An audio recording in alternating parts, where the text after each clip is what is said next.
Okay, I realized after my last video that I did a pretty poor job of keeping the baits in frame when we were doing the painting, so I'm trying a different setup today. I've already primed 2 deep divers, and I'm going to be using this cool mesh material to make some pretty unique patterns today, so stay tuned.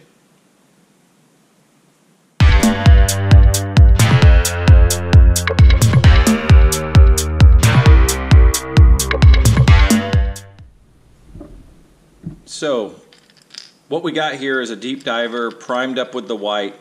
I'm going to actually use several colors to create a delta crawl type pattern.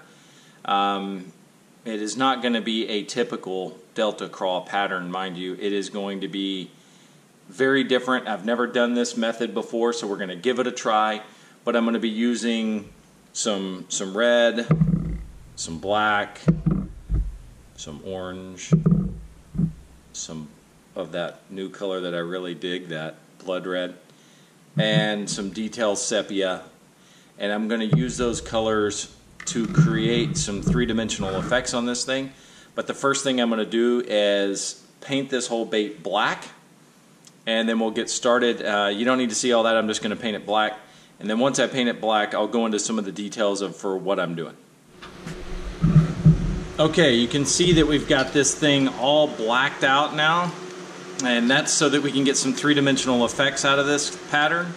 So there's the black, and I've cut off a piece of this mesh cloth. This was actually hard to find. A lot of people use this to do some bait painting. I had a hell of a time finding this stuff, but I found it. I got a whole roll of it, and so I've got plenty, and I just cut off a piece. It's probably too big. I'm going to use some of these alligator clips to pin it down to the bait, and then from that point we're going to do some three-dimensional effects with it. Okay, so I got this masked up. You can see it's got a bunch of clips and stuff holding it down. It kind of creates a little bit of a pattern on the bait.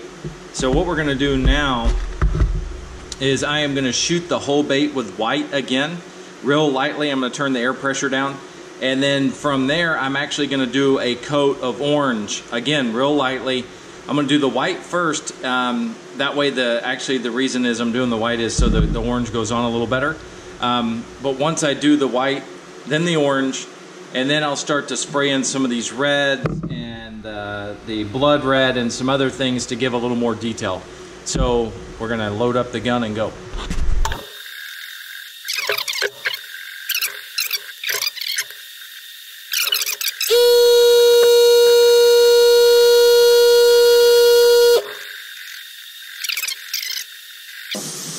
Alright, I think that's plenty good with the white.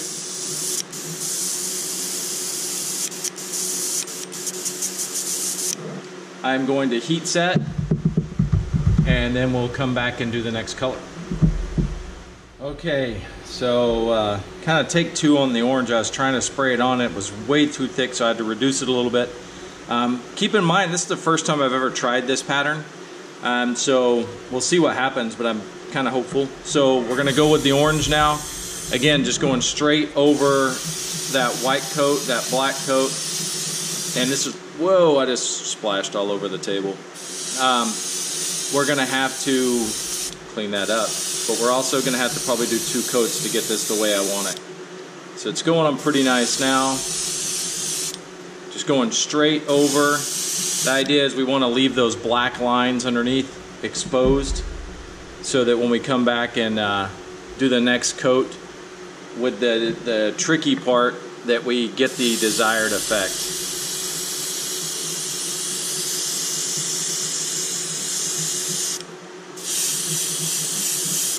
So about got that orange first coat down, kind of going on pretty good.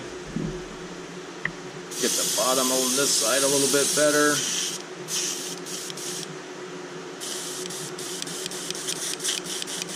And we'll heat set and do it again. All right, back at it, heat set, time for the second coat of the orange.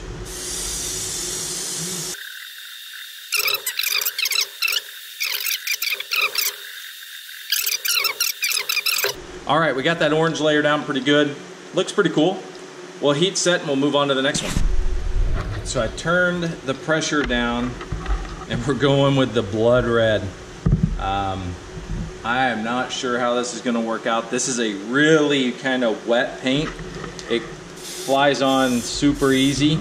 But all we're going to do is we're going to start from the front and kind of go back at an angle, all the way back, keeping that angle of the airbrush the same.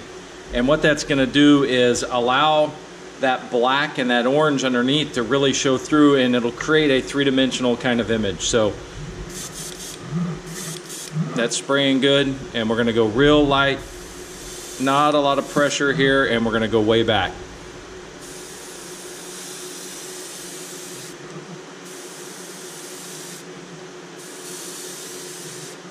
Keeping that angle consistent.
My little binder clip's kind of getting in the way there.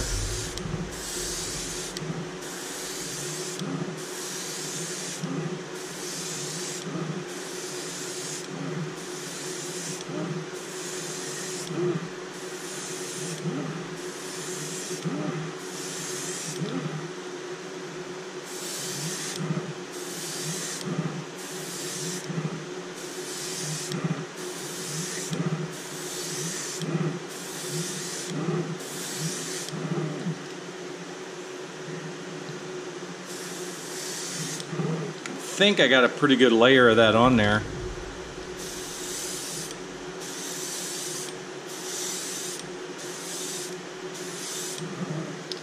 It's hard to completely tell, but in this light it looks pretty good.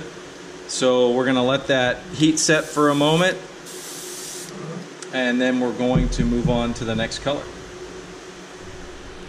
Okay, I heat set this sucker and I let it sit for about an extra 10 minutes just to make sure everything was good and dry.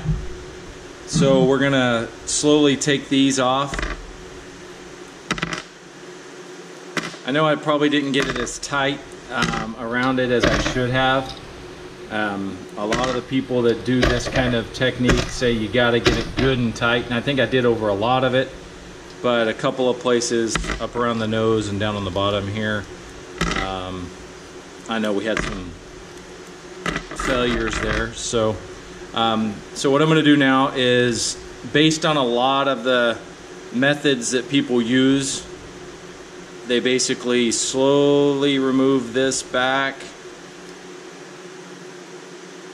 I had a little more material than I needed, and basically they kind of peel it apart like what's a good way to describe it?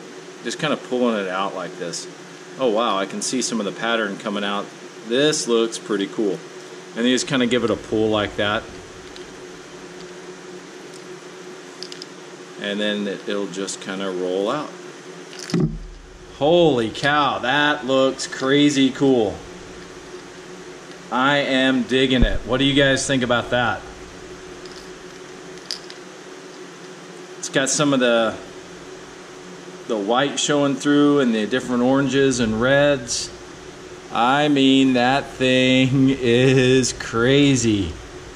I dig it. I'm not gonna mess with that a lot. I might not do anything with that. I was gonna put a little of the sepia on it, but I think I'm gonna put some red eyes on it and I'm gonna call it good. So yeah, that's pretty wicked. All right, I'm gonna finish this one up, put some eyes on it, and then we'll clear coat it and be done with it. I like it. So here is the first bait that we did, I don't know what we're gonna call it, the lava craw maybe? I don't know, it's pretty awesome looking in my opinion though, I like it. And you can see those highlights really came through well. I think this bait looks really, really amazing. It's just super cool. And